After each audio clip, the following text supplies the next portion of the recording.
Okay, I'm going to do a quick review today of a Grundig S350DL radio. I've had this about 5 years. It's got excellent sound from the speaker.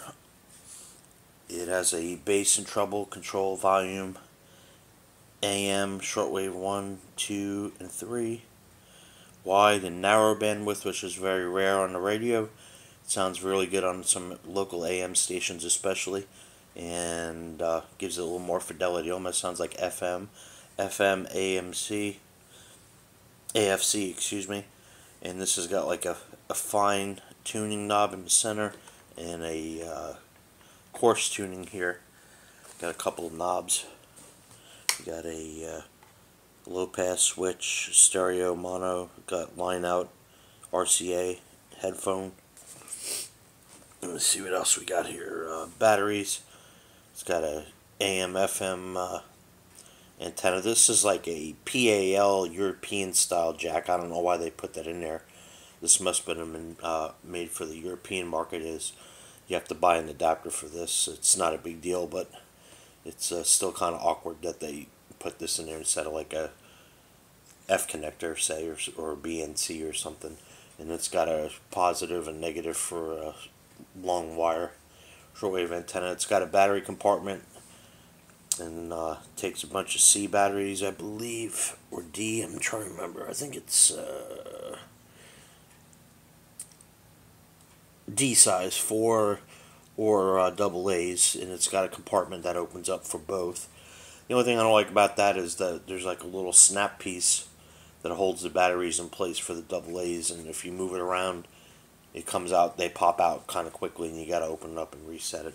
It's got a nice little handle. The plastic is kind of chintzy, nothing, it's decent, but it's kind of a cheap plastic.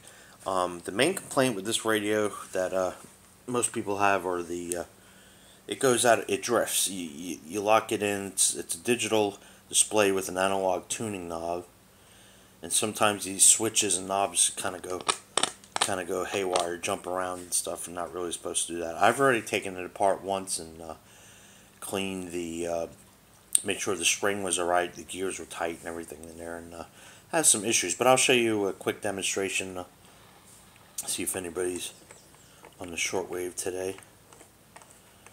Sounds pretty quiet so far this morning. This is shortwave 2. Nothing really going on there. This doesn't, see, jumps around. See, do you see what I'm saying? The quality is just kind of disappointing, to say the least, as far as that.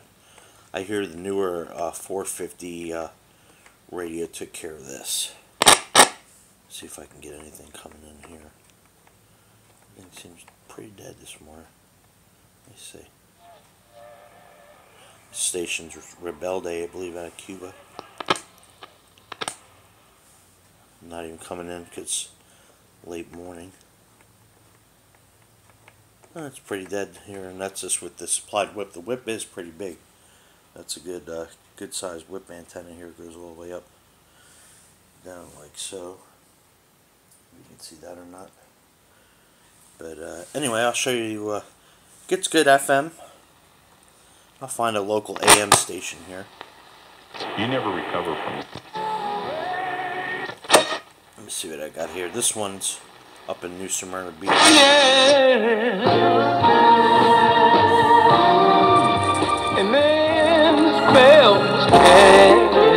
It's got a really nice sound, but this is on the narrow, like most radios would have. They don't have this option I'm about to do here. You switch it to wide. You can hear the treble and the fidelity increase.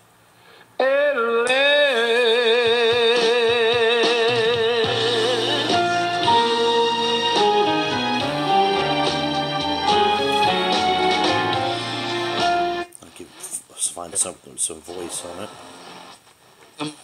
It's an irresistible chance to see how our store will cut prices for organic. So overall, it's not a bad field radio. I don't really recommend it. I would recommend something with a much better tuner. This tuner is just the deal breaker for me. If you can find one used, you know, it might be worth it. The speaker sound is incredible. The AM reception's probably about a 7.5 to 8 out of 10.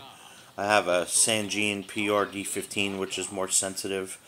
The build quality, like I said, the build quality's hit and miss. These switches, the way they skid around and stuff, I just I would not use this as a primary thing. Also, it's a single conversion, so it does overload when you run a long antenna on it for like a shortwave long wire, and it also gets image and ghosting of stations, images of stations that are, I think, like 990 kilohertz down or something. There's some kind of thing where you'll listen to something on, say, 1060 kilohertz, and then you'll hear it down the same thing lower, like a repeat, and you can't tell if it's the actual station or a duplicate because it's something to do with the I think it has to do with the IF filter in there. But this is a single conversion. The newer ones are dual conversion, and I would definitely recommend that, especially for shortwave. It's all in all, sound quality is good. Service. They still exist here. The sound quality is good. It's got an alarm. I like the display, but the tuning, the drift, and the buttons, and this overall poor build quality for anything to use reliably, I would not use this as a primary. Alright, thank you very much.